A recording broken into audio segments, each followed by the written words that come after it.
fishing, it's in my soul.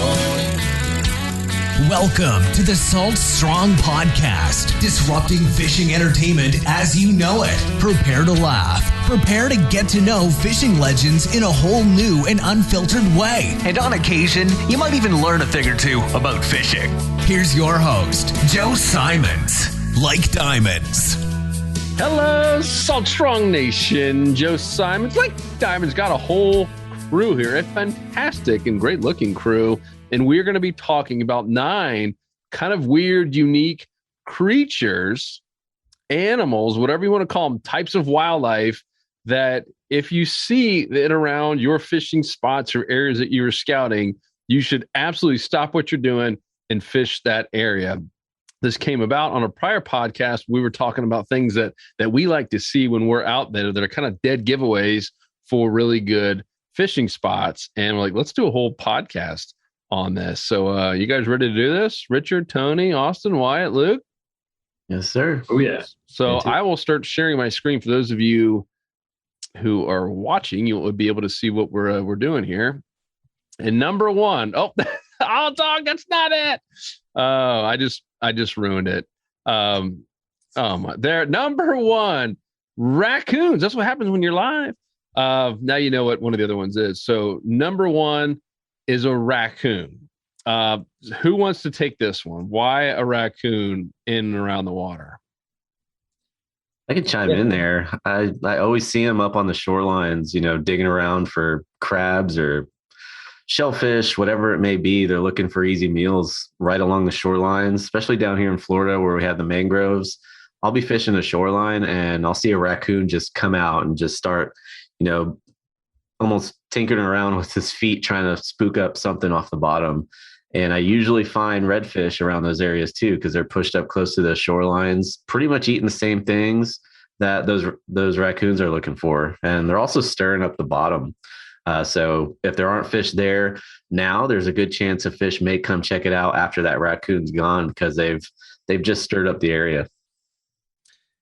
Going off of that point too, Tony, I've seen them do that as well, where they kind of walk out on the mud. I've even seen them where, they're in like a small pool of trapped, just like a redfish would be, and they're scooping up those little tiny, just small bait-sized grass shrimp as fast as they can with their hands, and a redfish is right next to them. So definitely a good sign. And raccoons, they're kind of like mahi-mahi. They will eat and eat and eat. They just don't stop eating. And they're super smart. If you guys have ever been like camping and stuff, like these raccoons can get to anything. And guess what they're attracted to? Food. Like they are going to be in places that have food, and they love fish. They love crustaceans. It is an absolute dead giveaway. And I know, Richard, you guys have all mentioned on that last podcast that you've had some of your best fishing spots because you happen to be looking over on the shore and there's a raccoon there. Like, yeah, I'm going to make a few casts there, and then boo, bam, sham, you guys are hooked up. Yeah, absolutely. It happens so many times. It's a little bit more than a coincidence for sure. And I've seen them, just like Tony said, they eat crabs, small shrimp, all the same, type of bait, that a lot of your game species will eat. So good sign. Yeah, it's wild. I mean, I've had them swim next to my kayak when I've been up in the marshes, and that's a good, the marshes can get a little bit confusing. It's a bunch of mazes of creeks and things like that. And you're always looking for something that's going to make you stop and work one creek a little bit more than the others. And raccoons definitely were a big one for me. We think about how they're going to get around, get food. A lot of times on those big tidal flats where there's, tide swings of 4 or 5 feet, those areas will dry up and those raccoons will go walk around on the flat and they'll pick up all those fish and everything that got beached, or the shrimp that are in the small pools. And just like, Richard and Tony said, it's a good indicator of what's going on over there. Another thing to note is, how big is that raccoon? I've seen a very good indicator of how good a fishing spot can be based on the size of the raccoon, for sure. Smaller raccoons up in the marshes, generally there's going to be some fish around them, but I've got one spot here, even in Texas, just a little spoil island. There's a raccoon there that's about the size of a St. Bernard. And I literally mistook it for a dog the other day, but he's eating good. If he's living on a little spoil island and he's got that much weight to him, he's definitely getting a good source of food. And there's tons of redfish and trout, even flounder up in that little spoil island. So it's, take note of how big the raccoon is as well, because that's going to tell you how good it's eating. It's another thing. Kind of like going to a restaurant and seeing a skinny chef. You want to see a fat chef. Like you want to man, like they're not eating their own food. I want to get filled up here. All right, so let's move on. Raccoon number 1. So if you're following along here, these are all animals, creatures. Well, the next one is very odd. I spoiled it for you if you guys are watching via the video. These are all things that if you see them while you're either scouting or just fishing, either from shore or boat or kayak, stop immediately and fish that area. The next one, this is one that Austin brought up. I would not even think of this, but as soon as I saw the picture, I get it. And what is it, dude? It is a sea roach. So if you've ever fished around bridges, jetties, rocks, period, rocks really seem to be what those guys are attracted to. They are everywhere, creepy, crawly little sea roaches. I think the real name for them is a Aligia or something really weird like that. But yeah, so the small fish will feed on those guys when they're falling in the water. And then, of course, when the small fish come, the bait fish come, then you're going to have some predator fish coming right behind it. So on top of having structure, you already got some sea roaches that are attracting your fish as well. So have you ever used these for bait? Yeah, that's what I was going to ask. Have you used them for bait? I actually have not. I'd prefer not to touch them, but I know people have, and they've caught fish on them though. Yeah, they're definitely hard to catch. I remember as a kid trying to catch those things, and it's way easier to catch the little slither crabs or little spider crabs than those roach things. I see a future video with Tony on how to catch sea roaches, aka Ligia or Ligia. It's got to be Ligia, right? Ligia. Ligia. Leave that one to Austin. Tony. Look at this. Look at that second row in the middle. Look at the size of that one. Well, those are isopods. There's a difference between because what we're talking about, the Ligia or the sea wood lice, those are different than the isopods. The isopods are down, like at the Marianas Trench. What we're talking about hangs around on dock pilings. What's in that dude's hand right there, that's what we're talking cockroach. about. It's a sea cockroach. So I'm hearing this is a form of lice.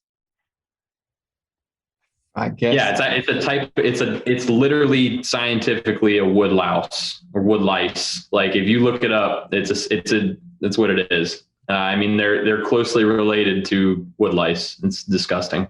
But there's usually sheep's head around them, and usually you can toss on those pilings. I mean, Luke, just thinking about the times we've gone after sheep's head in your docks and your canals. I mean, those things are crawling all over the pilings. And when I've gone after sheep's head on some bigger bridges, I mean, they're all over those areas. I mean, they're probably feeding on barnacles or little things like that. But I mean, I don't know if they're a main source of food for the fish. That's for Austin to find out. But I would think that, you see those things around pilings, it's going to give me more of a reason to go toss on them.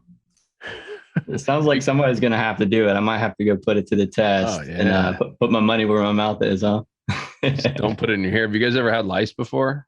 Oh, it's horrible. Fortunately not.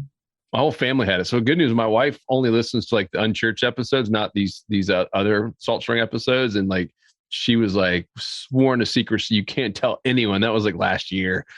And fortunately, like we're all kind of indoors and didn't have anything going on. And it's like a 10 to 14 day. It's kind of like being in quarantine where, I mean, it just went from everyone in our family where you're having to put, what is it, oil? I don't even remember what it was, in your hair, like with a hairnet, and sleep in it every night to like kill, like basically drown these things out. It is absolute. And then you got to comb them out every morning and you just see, it's nasty. So yeah, I feel bad for whoever has to do this whole sea cockroach / lice video. Ugh. All right. Well, now I'm itchy. So. Oh boy. All right. Number 3, one that people are probably more familiar with, but maybe don't really consider it as a leading indicator of a good fishing spot. And that is the old stingray. Maybe not this big boy here, but in general, stingrays. Why is that? So if you think about stingrays' diets, they're feeding on small crustaceans, crabs, things that are on the bottom. And if you were to examine their diet and a redfish's diet, I would say that those two would probably have the most overlap. Usually when I start seeing small stingrays, like the one that you can see in the second row from the right, about that size. Usually they look like about the size of like a dinner plate. Not any giant stingrays. I don't know if those guys are just up there hanging out or whatnot, but usually when I see the really small ones, that's a really good indicator for me. The ones that are on the bottom, not cow nose rays that are free swimming, the ones that are on the bottom that are kind of small. If I see those in the grass flats, up in the mud, flipping around, there's a very good chance that there's redfish in that area as well. And there's a lot of times that I'll see stingrays kind of kicking up mud. They're looking for food, and there'll be redfish right behind them, in that mud trail. So the stingrays themselves are a good indicator, but don't just glaze over them and, see one and think, okay, there's a stingray here. Look around it, because there's a good chance that all the stuff that it stirred up is now prey for those redfish as well. So I always see stingrays in the areas where I'm having really good, consistent redfish days. I don't think that trout hang around them too much. Do you guys see any other game fish besides reds around stingrays with any consistency? I've seen snook. Sorry, when I was living down in Placida a year and a half ago, there's this bridge, and I would go to the spot, and I'd walk Otis over it every morning. And there were multiple times where I'd see a stingray, and this is like those southern rays, the rays on the bottom, like what I was talking about. And there'd be like 5 snook following it. And so the ray would be going along, and there's five snook right behind it. And then it would stop, and the snook would kind of just hang around, and then it would move. And I sat there and watched it for a while, and they literally followed it for like 30 minutes, and it finally went off in the deeper water, and I couldn't see it. And I saw that multiple times. So I know redfish do it as well. I don't know about trout. Tony, you seen trout over your area? No, haven't really seen trout, but I was going to say something about stingrays. Even if you don't see them in the area, what you'll see left behind is like a crater, almost looks like a crater on a sand flat or a mud flat. And that basically gives a fish a place to go to ambush prey, because it could be like 3-4 inches deep that the stingray, they usually dig a hole and just lay just underneath the sand, almost like a flounder would. And when they spook off or they go away, they leave a hole behind. So if you see those potholes, that could be a good place to fish too, because there'll usually be fish sitting in those potholes. That's Absolutely. Great point. Yeah, and even the big guys too, the big manta rays. When you see those guys out off the beaches jumping, I'm really not too familiar with if they do that everywhere, but I've seen them do that here in Jacksonville. And when you see them out there, a lot of the times you'll have cobia hiding underneath them. So if you see a bunch of fish out off the beach, likely it's because them stingrays are out there, and if they're really close in, you'll see them running too. You'll see a stingray jump. And the next thing you know, you got 10 boats running to that stingray and start trying to cast underneath them to see if there's a cobia hiding underneath them. Yeah, and spotted eagle rays too. Basically, the bigger rays that are off the bottom, that's cobia time. Like I've caught some of my biggest cobia off of like big stingrays, manta rays, and spotted eagle rays. But then if it's a ray on the bottom, that's redfish territory. Like that's why I was mentioning those are bottom feeders. They're not traveling very far, so they're usually in an area with a lot of food. And that's redfish, sea trout, snook stuff. But if that thing's cruising, then a cobia comes to mind immediately. And that's so I always cast behind stingrays, just knowing that there's a pretty good chance cobia's behind it. Luke, come to think of it, the last time I was down in Florida with you, we saw those 2 spotted eagle rays mating right next to where we were catching trout and redfish right on the shoreline with topwater. So that's again, case in point there. Mm-hmm. All right. Stingrays. If you see stingrays, especially the ones on the bottom, look for redfish nearby. Because we're trying to do this a little bit more in tune with redfish, speckled trout, and snook, but mostly our favorite redfish. Next one up, Teenage Mutant Ninja Turtles. Who can name all 4 Teenage Mutant Ninja Turtles? Bonus. Anybody? Raphael, Michelangelo. I'm struggling. Donatello, yeah. And then who's the last one? Oh, come on. He's a famous painter as well.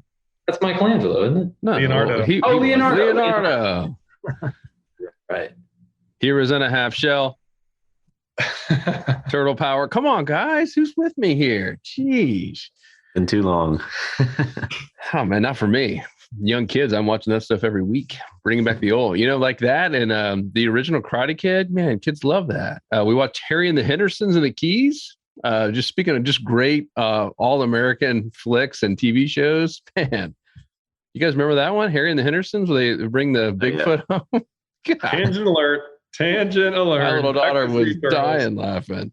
All right, so why would a Bigfoot, aka, where do we go here? Why would a turtle be a good sign for catching inshore fish like redfish or any fish at all?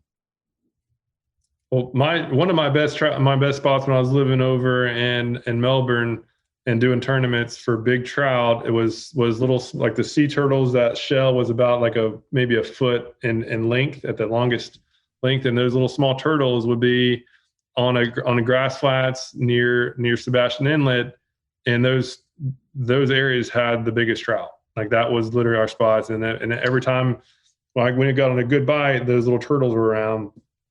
So that's what I like to see. I like to see those little small turtles, and usually it's a sign that there's good, healthy grass, at least for the areas that I've been fishing. Yeah, I'll add on that as well. It seems that I normally see them in the cleaner water. So if you're in a new area and you're concerned about, water clarity and stuff, and you're looking for cleaner water, then a sea turtle is normally a really good sign. I typically always see them in clean water, as well as offshore. I've noticed that normally when I see them just up hanging out on the surface, that they're actually over top of some type of bottom. I haven't really checked that inshore, to be completely honest, but I would imagine that it's probably the same case. If you just see them kind of hanging out on the top, there's probably something down there, because they got to eat too. I normally see them around jetties. And the same thing with cobia. They can be underneath turtles as well. Yeah, I mean, turtles like structure, just like everything does in the sea, and for the most part, they like to be near structure. That's good. Anything else on that before we move on to the next one? I think the smaller turtles, their diet consists of both meat and vegetation.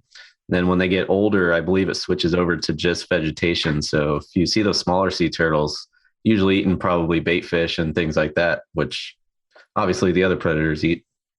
Interesting. Going from a meat eater to a vegan.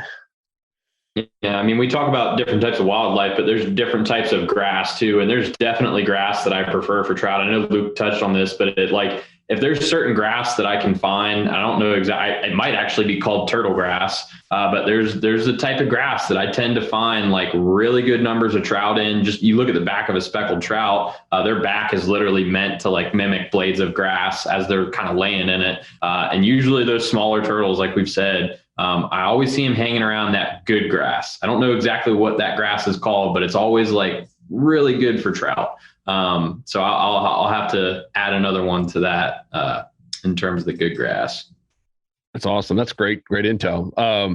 Another bonus: who can name the sensei in Teenage Mutant Ninja Turtles? He was a rat. I'll give you a hint. His Master name. Splinter. Master Splinter, man, this is great, Wyatt. I'm very impressed. Well done. Let's move on to the next one. Wow, I'm really impressed. Blue herons. Why do you guys like blue herons? I thought you were going to say egrets. Why blue heron?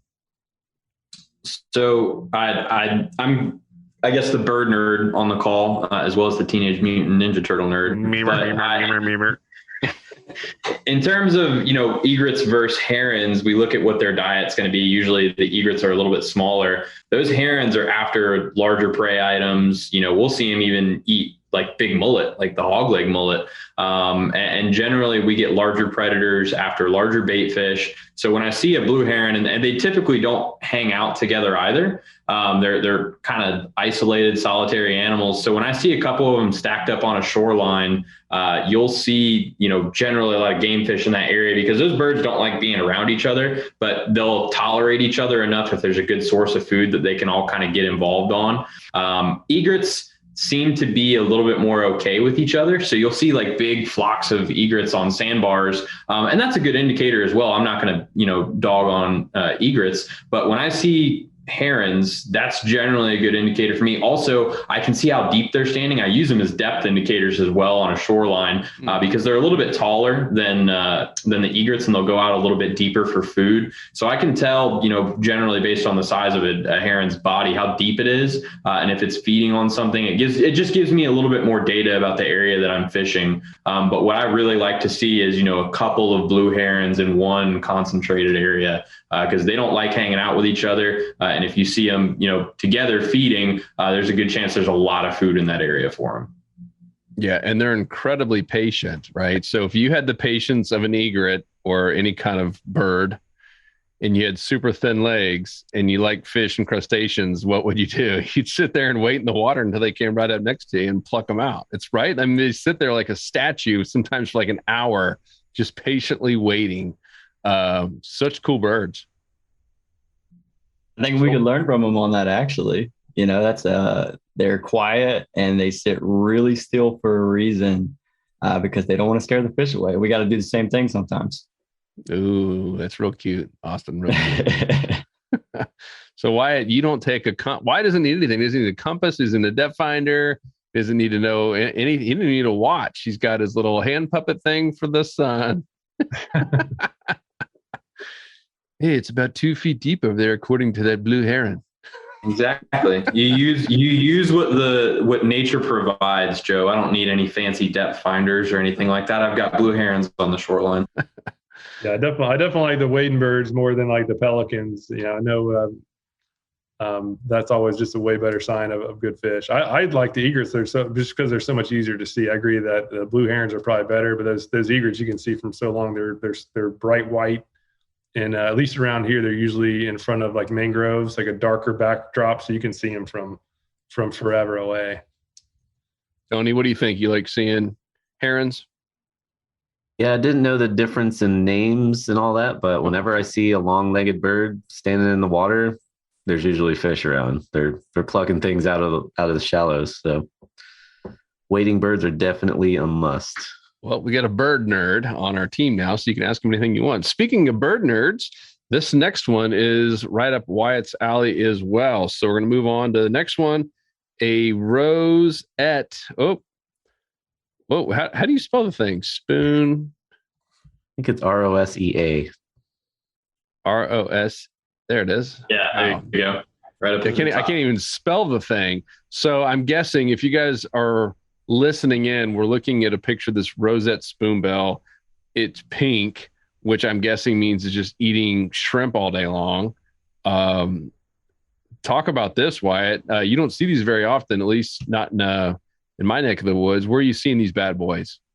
Yeah, so I'm seeing them here in Texas, and when I've been down in Florida and I've seen them there, so I know that they're down there as well. They're not a very common bird to see, but whenever I see them, like if I see them and I'm burning through a channel going to like a spot that I've pre-planned, I will totally stop what I'm doing. I'll stop whatever I pre-planned, and I will go over to those spoonbills because those, they don't have a lot of options for feeding. If you look at their bill, and you're familiar with Darwin, those birds can't just eat whatever they want. They're kind of stuck to eating shrimp and really small crustaceans. The sharper beaks are more for bait fish, things like that. They can get shrimp as well, but those guys specifically are more involved with, shrimp, small crustaceans, which is, again, it's almost like stingrays for me. Like I know that their diet overlaps with redfish so much that when I see them and I know that they're up on a shallow marsh waiting, and they've got their bills in the water, they're scooping around, I know exactly what those fish are feeding on because, those spoonbills are usually stopping to feed on small shrimp or small crabs. So I can go up there and know exactly what I need to be throwing, and that likely there's going to be some redfish in that area as well. I can tell you personally, I've never stopped at a spot where there's been spoonbills and not caught redfish. That's like, and it's very rare that I'm able to say stuff like that, but they are like a dead giveaway for me on where there's redfish. You can see like they eat a lot of shrimp from the pink. Their bill is just designed to eat crustaceans. And I've literally, I don't know how many times I've stopped for them, but there's never been a time that I haven't caught redfish with them there. That's powerful. What about, I'm confused on Darwin. Isn't Darwin your buddy with the Jeep and the gimpy leg? What's he have to do with this? No, how the birds, like how their bills evolve to eat. like the herons, they have got sharp beaks. They can eat on the bait fish. They can eat on crabs. They can eat on shrimp. Nerd, bird nerd. I'm just go bird nerd. Yeah, I know who Darwin is. Not your buddy with the Jeep. What about the rest of you guys? Are you guys seeing these? You seen them up in Jacksonville, Richard and Austin? Yeah, so I actually never really noticed these birds until I started doing a lot more kayak fishing. Because just going back to Wyatt's point, I mean, these are shrimp eaters. I've even seen them where, they kind of make a zigzag pattern with their beak, just grabbing up shrimp like a vacuum. And like I said, there's always redfish. And another really key fish that's around them I've seen too is flounder, especially in like your lower tide stages. Right off those drains. If those birds are near redfish and flounder, I've been very successful with. I believe that that's the same bird that if you see two of them in the same area, they really don't get along. And correct me if I'm wrong, Wyatt, I really don't know that this is that exact bird because I didn't even know what their name was at all. But I'm pretty sure that this is the bird. If you see more than one in the same area, that is actually a really good sign because they don't get along at all. So they're there for a reason. These guys are together. Yeah. I usually see like a couple of them. I don't usually see them isolated. I know that with herons, they don't like each other just because they're much larger birds. That I don't think they get along. You don't ever see herons all flying together. I've seen the spoonbills in groups before, but it's possible that, it's a similar story with the herons. Usually, maybe I see a couple of them hanging out in an area. That's why I'm always catching redfish there. So I can't speak to that one for sure, but it seems like from a lot of the pictures we're seeing, they do hang out in small groups. Well, dude, that's powerful, man.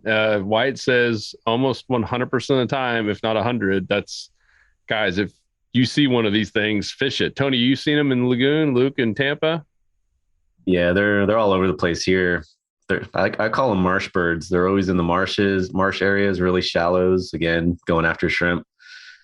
So very cool bird to see. But yeah, when I do, that's a good sign. And in many cases, they're with egrets. It's almost most of the time they're kind of together, but they're in the good spots. They're in the spots with the most food, and that's where those redfish are gravitating towards as well.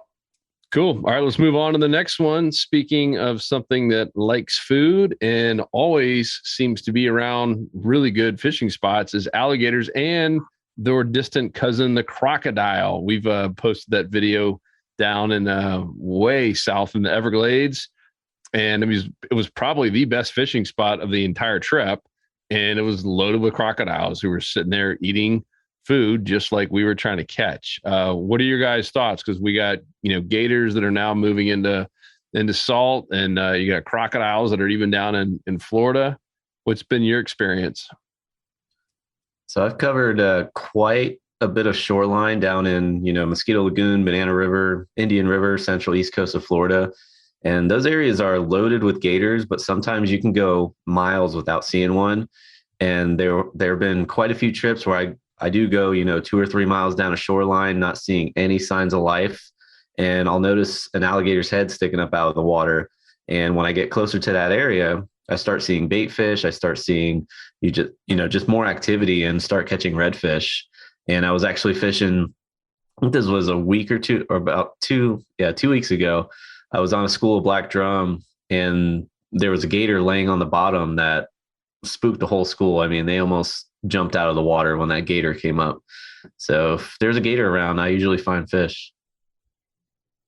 That's pretty cool. The crocodile stories. So just in case, if anybody hasn't seen that YouTube video, it's amazing, where we're fishing down in Flamingo, and there actually are crocodiles in Florida. We had a lot of comments saying that we were idiots, that it wasn't a crocodile, that it was an alligator. And there literally are some crocodiles in the Everglades, but it was like the best spot that I've ever fished for snook. It was a point. It was like the textbook spot, a point with a lot of good current flow, some down trees, a lot of structure, and some depth changes. And there were these 2 crocodiles just posted up right there. And yeah, that was just an amazing spot. We fished it for Joe, probably like an hour, maybe 2 hours.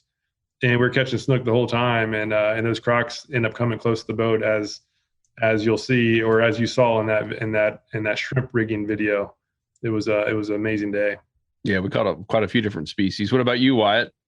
Any alligators, crocs over there in Texas? So there they're here, but they're a little bit further inland. I do have some buddies that do a lot of kayak fishing around here, further up. And when they go after those redfish that are a little bit more inland, they're almost, there's a lot of freshwater drum here as well. But in the areas where you're catching redfish alongside bass and catfish, they tell me that heavy concentrations of alligators are a good indicator to them as well. I mean, here you can, I don't know if you can actually do it in Florida, but gator hunting is pretty big here when they're in season. And a lot of times, when they're out gator hunting, they're fishing as well. So it's just one of those things that you can count on there being a lot of game fish in the same areas as alligators, because a lot of times that's what they're feeding on as well. So something to keep an eye out for, but also to be careful because those guys have some pretty gnarly teeth on them. Joe, I remember you saying on our last podcast about how you were going under the water and you could actually see everything that was going on because you had goggles on and you were down there. Well, kind of think of gators and crocodiles of somebody that's doing that for you because they got to eat and they're there for a reason. And they're putting on the goggles for you and going down there and looking for the fish. Yeah, that's pretty funny. Strap a and they're GoPro on that feeding on the birds and the raccoons. Like they're the ultimate predator. They're there for everything. So it's just again another those gators and crocs will just gravitate toward the area with the most life. Love it. All right. Speaking of the ultimate predator, sharks up next. Sharks.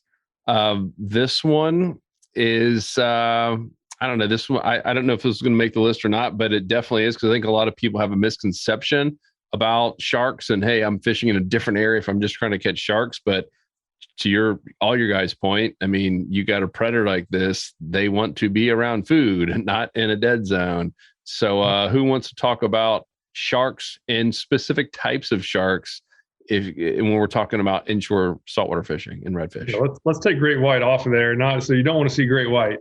Like bonnet heads, black tips, and bull sharks would be the three that are most commonly seen on the flats, and all three of them are a good sign of redfish, sea trout, snook.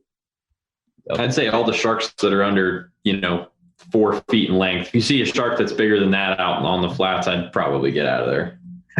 Yeah, I would agree. And what's cool about them is normally, my main experience is with bonnet heads, and you'll see their fin like literally coming out of the water right at the surface, and it's a dead giveaway. You're not going to miss it. And so I think a lot of people would run though and say, "Oh, I'm not fishing there. I'm not fishing for sharks today." But I've caught a lot of redfish, a lot of big trout right alongside with my bonnet head sharks, and I know where they're at because I see them. Yep. I mean, let's face it; these bonnet heads are not going to be on a flat that's dead of life. They want to be in a flat that has a lot of bait and obviously other predator fish. What else? So you said black tip. I'm going to put bonnet head at the top unless you guys think differently. Is there any other ones? I like seeing bull sharks too. It's a little bit spooky seeing them, those are a dangerous shark, but big and small bull sharks is a good sign. Before you get off bonnet head though, if you do want to catch the bonnet heads for whatever reason, the Alabama leprechaun on a twist lock hook is like, they love it. Like I always throw at sharks just because it's fun. I love sight fishing, and bonnet heads are really picky. Like they mostly eat shrimp. I think like their head is designed to pick off stuff like from the bottom. But for whatever reason, this jerkbait, like they crush it. They will literally like go out of their way to suck it down. And the power on the moonwalker the other day. Really? Was that you had one of the moonwalker? Yeah, it was when I came across those like 3 foot long ladyfish. There was bonnet heads mixed in with them. I got a black tip and a bonnet head on the moonwalker. That's awesome. Yeah, black tips. Yeah, those will hit top. But I've never had a bonnet head. That's amazing. I'll add one more to the list. Spinner sharks. I've had spinner sharks inshore on the flats as well. Too cool. Yeah, Tony, you killed it that one day on those bonnet heads with power prawn. Yeah, I think I used probably caught 5 or 6 on the power prawn. Yeah.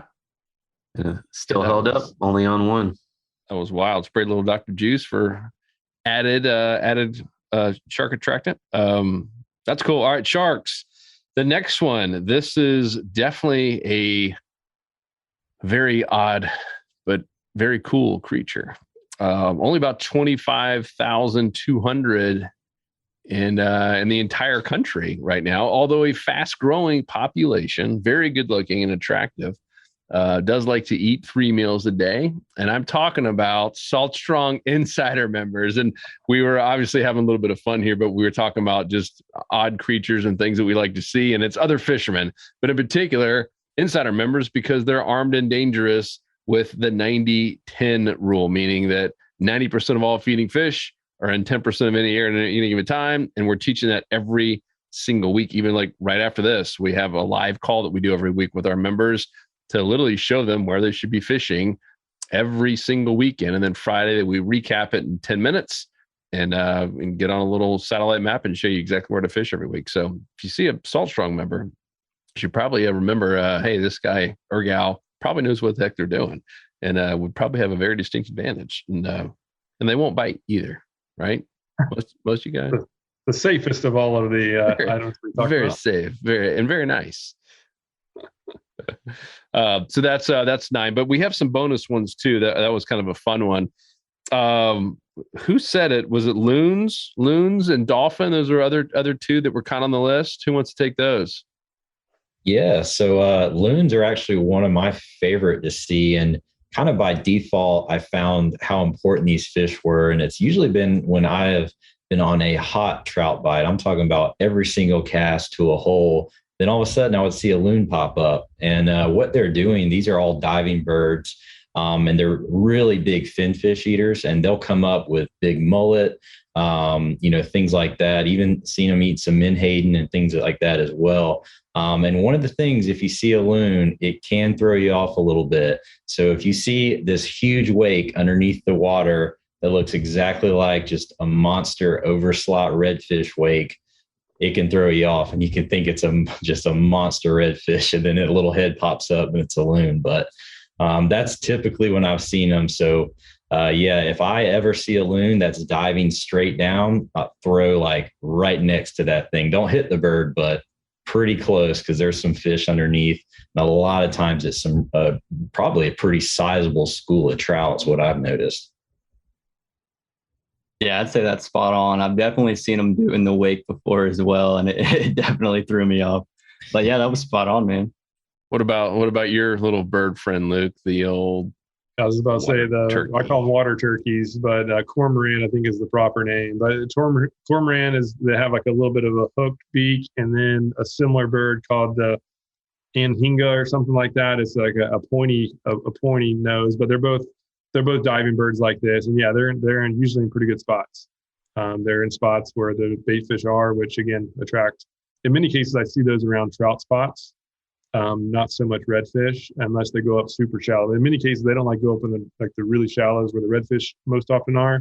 They're usually off in the deeper water, and those are great signs for trout and lady. That's a good place to go take some kids out fishing, where you can catch trout, ladyfish, Spanish mackerel, like a whole long list of stuff.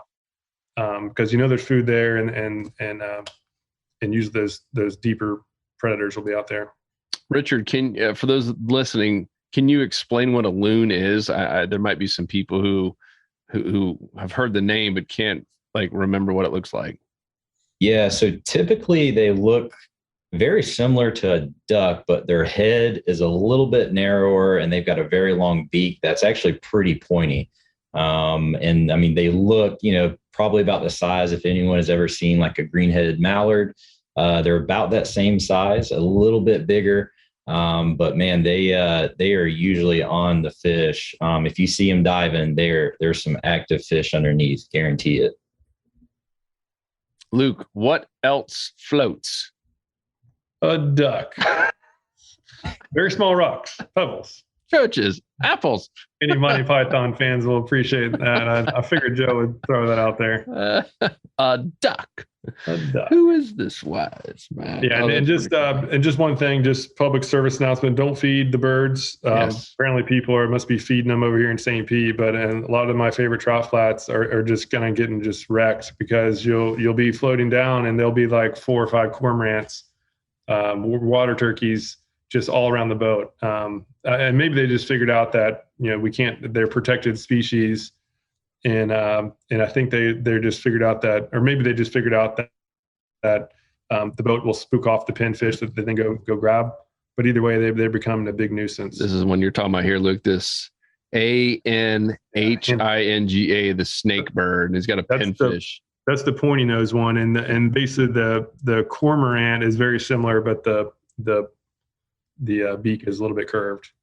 Either way, they both feed on the same stuff, and sometimes you see them in the same areas.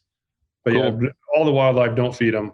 It's not good for them. It's not good for us. Yep. All right. Speaking of another one that's usually in good spots and you don't want to feed them as well. Dolphin. Tony, what's your experience with the dolphin? So the dolphin really give away more of where the fish would be.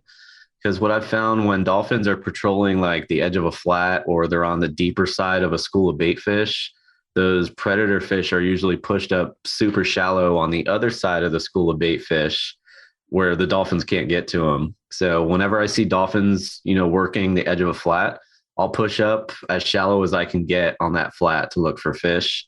And they're almost working together to, school up the bait fish. You got the predator fish on one side, then you have the dolphin on the other side, and the bait fish are stuck right in the middle. So if you do find dolphins, don't get discouraged. Just push up shallow because those fish are going to try to get away from them. That's good. Cool. Well, guys, I'm seeing we got a bolt to get on this next call. Anyone have anything else? White Call Wyatt, aka Bird Nerd. I love, man, you're so good with the nicknames and you take it so well. Any other birds or things you can think of? No, I mean, ospreys, I'll say that as the last one. If you ever see any ospreys, I believe that's more of a Florida bird. I haven't seen too many of them here in Texas. In fact, I might not have seen any now that I'm thinking about it. But if you're down in Florida, you see an osprey. Those are great indicators of a good trout spot. They don't typically pick up redfish. I would think they'd probably pick up maybe rat reds here and there. But I see a lot of ospreys when I'm down in Florida with trout in their claws or flounder. When I was in North Carolina, I'd see them carrying off flounder. They go and they get over those flat tidal marshes and they go down the easy target for them. But those birds, their entire diet is based off of those game fish that we go after. So typically they're going to be hunting some of the smaller fish. So if you see ospreys diving in an area, I'd push a little bit deeper. Generally the smaller fish are up a little bit shallower, but they're a great indicator of where game fish are. They might have scared off a couple, but it's the same thing with dolphins. Kind of take note of where they were diving on, where that fish was holding when they got a hold of it, and it can kind of clue you into what the pattern is. But ospreys are great. Again, another Bird Nerd exclusive there. And overall, it's kind of like structure where the more there is, the better. So if you see one thing, that's cool. If you see two, that's way better. If you see like 4 or 5 of them, then you're in a good spot, right? And I can't remember if we caveat this at the beginning, but this is all in addition to the obvious stuff like actual bait fish or jumping mullet. But basically the more life you see in a spot, the more likely there's going to be some good fishing, in particular redfish, sea trout, snook, flounder as well.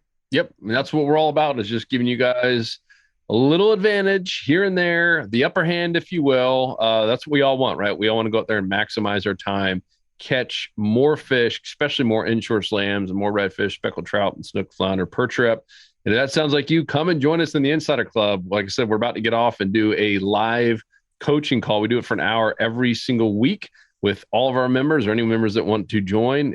It's great, especially if you're about to go out that week or that weekend, have questions or in a new spot and just want some help. It's completely free. It's like being able to get on a call with a bunch of pro fishing guides and just ask them questions and get some really, really amazing feedback. Just shortcut galore. So if that sounds like you and you want to save money on all your tackle, then come join us at saltstrong.com in the Insider Club. 100% money back guarantee. I think we now have a 200% money back guarantee, which is crazy, that if you don't catch more fish and save money on your tackle, then you don't pay. We've made it a complete no-brainer, and we'll actually pay you if you think it wasted your time. So absolute no-brainer. That's why we have 25,000 plus members. Really from Texas to Virginia is kind of like the main area, but we now have members in all 50 states and 4 or 5 different countries now. Pretty awesome. But guys, we'll jump off. This is really cool. This is a unique one. I don't think it's one that we've covered. We've always kind of peppered a lot of these things into some of our teachings that we do for our members, but we've never done one that's just for hey, here's the 9 kind of interesting and weird creatures and animals. So this is pretty cool. you guys have any questions, let us know. We'll put this over at saltstrong.com in the fishing tips section, and you can leave a question down below. It'll come to us and we'll get back to you. And if you have any other animals or creatures or sea slugs or gosh, the cockroach thing is still if you have anything else that you think is just a leading indicator, or like, hey, bing bing bing, this is a great spot to fish, let us know. We'd love to add it to the list. Guys, appreciate you. Take it easy, guys. We out. Take her easy. 'Cause fishing, it's in my soul. It was passed down to me from the days of old. To find us on the water, if there was a way. It's been said my papa, he wrote the book on catching big reds and 20-pound snook. I wish I knew all the things he knew today. For he's the reason why we are this way. And he put fishing in our soul.